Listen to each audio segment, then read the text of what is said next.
Hello everyone, welcome back to my channel. अगर आप एडीयू 2025 का एग्जामिनेशन देने वाले हैं तो ये वीडियो आप लोगों के लिए बहुत ज़्यादा इंपॉर्टेंट होने वाला है। वीडियो को अंत तक जरूर देखिएगा। अब यहाँ पे देखिए, इंपॉर्टेंट आप लोगों के लिए इंस्ट्रक्शंस दिए हुए हैं। सारे इंस्ट्रक्शंस को आपको अच्छे से फॉलो करना है, अदरवाइज आप लोगों को एग्जामिनेशन हॉल में एंटर नहीं करने दिया जाएगा। अब यहाँ पे देखिए, आप लोगों के लिए निर्देश दिया गया है। सबसे पहले नंबर पे लिखा हुआ है, कृपया सभी पेज का प्रिंट आउट ले और पेज के केवल एक ही तरफ प्रिंट करें, क्योंकि प्रत्येक परीक्षा हेतु व्यापम की प्रति परीक्षा केंद्र में जमा हो जाएगी। तो आपको पता होगा कि आप लोग जब भी एडमिट कार्ड डाउनलोड करते हैं तो उस समय जब आप प्रिंट कराएंगे तो 2 पेज में आप लोगों का एडमिट कार्ड प्रिंट होता है। इसमें देखिए, कैंडिडेट कॉपी आप लोगों के पास रहता है, जबकि व्यापम कॉपी जो होता है वो आपको एग्जामिनेशन हॉल में सबमिट करना पड़ता है। इसलिए आपको एक ही पेज में आगे और पीछे आपको एडमिट कार्ड को नहीं निकलवाना है, 2 अलग अलग पेज में आपको प्रिंट आउट कराना है। ठीक है। इसके बाद देखिए, सेकंड नंबर पे लिखा हुआ है, परीक्षार्थी को परीक्षा हेतु प्रवेश पत्र के साथ पहचान पत्र के रूप में मतदाता प्रमाण पत्र, ड्राइविंग लाइसेंस, पैन कार्ड, आधार कार्ड जिसमें अभ्यर्थी का फोटो हो का एक मूल पहचान पत्र परीक्षा दिवस में परीक्षा केंद्र में लाना अनिवार्य होगा। मूल पहचान पत्र प्रस्तुत नहीं करने पर परीक्षा केंद्र में प्रवेश नहीं दिया जाएगा। तो जब भी आप एग्जामिनेशन देने जाएंगे तो आपको एज अ आइडेंटिटी या तो वोटर आईडी या फिर आप लोगों का ड्राइविंग लाइसेंस होगा, या फिर कोई सी भी आइडेंटिटी जिसमें आपका फोटो हो, आपका नाम हो, आपका साइन हो, ऐसी आइडेंटिटी को आपको साथ में लेकर जाना है। वहां पे आप लोगों का एडमिट कार्ड के साथ आइडेंटिटी प्रूफ भी देखा जाता है। अगर आप आइडेंटिटी प्रूफ नहीं लेकर जाएंगे तो वहां आप लोगों को एग्जामिनेशन हॉल में एंटर नहीं करने दिया जाएगा। इसलिए आपको एक आइडेंटिटी प्रूफ भी अपने साथ लेकर जाना है। इसके बाद देखिए, थर्ड नंबर पे बताया गया है, यदि इंटरनेट से प्राप्त प्रवेश पत्र पर फोटो नहीं आता है तो अभ्यर्थी अपने साथ 2 रंगीन पासपोर्ट साइज फोटो लेकर परीक्षा केंद्र में जावे।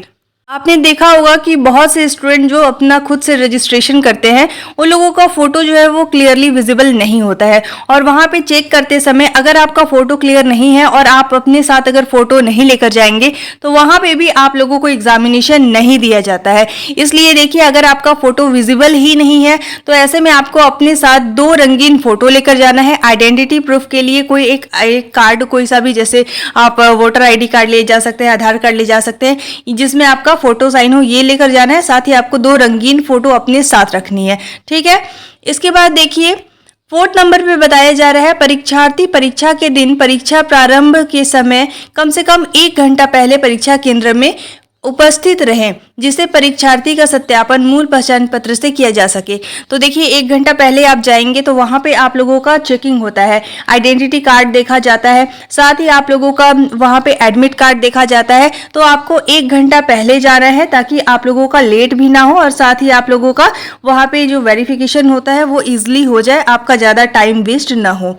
इसके बाद देखिए, 5th नंबर पे बताया जा रहा है, परीक्षार्थी परीक्षा कक्ष में केवल काले या फिर नीले बॉल पॉइंट पेन का ही यूज करें। तो देखिए, आप लोगों को OMR सीट को फिल करना होता है। इसके लिए या तो आप ब्लू पेन यूज कर सकते हैं या फिर आप ब्लैक पेन यूज कर सकते हैं। इसके अलावा जेल या फिर आप लोग इंक पेन, ये सब कुछ भी यूज नहीं करेंगे। यहाँ पे जो इंस्ट्रक्शंस है उसे आपको फॉलो करना है। इसके बाद देखिए, 6 नंबर पे बताया जा रहा है, किसी भी प्रकार के मोबाइल फोन, इलेक्ट्रॉनिक उपकरण, इलेक्ट्रॉनिक घड़ी या अन्य सामग्री लेकर जाना पूर्णतः वर्जित है। परीक्षा कक्ष में पर्स, पाउच, स्कार्फ या फिर इलेक्ट्रॉनिक सामग्री का लाना पूर्णतः वर्जित है। तो वहां पे आप लोगों को स्मार्ट वॉच भी नहीं पहनकर जाना है, साथ ही स्कार्फ या फिर आपको पाउच, पर्स, ये सभी चीजें कुछ भी अपने साथ नहीं रखनी है। ठीक है। इलेक्ट्रॉनिक वॉच अगर आप पहन कर जाते हैं तो वहां पे आप लोगों का निकलवा दिया जाता है, तो बेटर है कि आप ना पहन कर जाएं। ठीक है। इसके बाद देखिए, 7 नंबर पे बताया जा रहा है, चयन प्रवेश के समय प्रवेश पत्र मांगा जाता है, अतः इसे सुरक्षित रखें, व्यापम द्वारा दोबारा जारी नहीं किया जाएगा। तो देखिए, अभी जब आप लोगों का अगर मान लीजिए एग्जामिनेशन हो जाता है, इसके बाद आप लोगों का सिलेक्शन अगर हो जाता है तो उस समय भी आप लोगों का एडमिट कार्ड इंपॉर्टेंट होता है एंड वहां पे आप लोगों से मांगा जाता है। और आप देखे होंगे कि एडमिट कार्ड एग्जामिनेशन के बाद वहां आप लोगों का ऑफिशियल वेबसाइट में शो नहीं होता है, तो बेटर है कि आप इसे अच्छे से संभाल कर रखें। इसके बाद देखिए 8 नंबर पे बताया गया है, निर्देशों का पालन न करने पर विक्षक अभ्यर्थी को परीक्षा देने से वंचित कर सकेंगे। तो जो भी आपको वहां पे गाइड किया जा रहा है उसे आपको फॉलो करना है। अगर आप उसे नहीं फॉलो करते हैं तो आपको एग्जामिनेशन हॉल से बाहर कर दिया जाएगा और एग्जामिनेशन नहीं दे पाएंगे। सारे इंस्ट्रक्शन को आपको फॉलो करना है, इसके बाद ही आपको एग्जाम देने जाना है। आप सभी को एडीओ एग्जाम 2025 के लिए बेस्ट ऑफ लक। अच्छे से आपको एग्जामिनेशन देना है। आपको पता होगा कि एडीओ के एग्जामिनेशन में माइनस मार्किंग भी होता है, तो इसलिए आपको जो आंसर पता है आपको केवल उतने ही क्वेश्चन का आंसर देना है, तुक्का नहीं मारना है। आपको पता होगा कि बहुत से स्टूडेंट बस तुक्का मार देते हैं, सारे क्वेश्चन को अटेम्प्ट कर लेते हैं। ऐसा आपको नहीं करना है। अगर आपको सारे आंसर पता है तो वेल एंड गुड है, आप आंसर कर सकते हैं।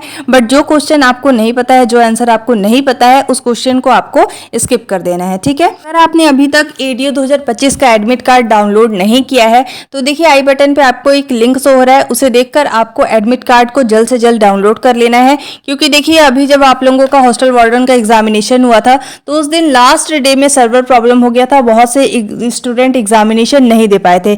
इसलिए बेटर है कि आप जल्द से जल्द एडमिट कार्ड को डाउनलोड कर लें। Thanks for watching. If you liked my video, don't forget to like, subscribe and share. Thank you.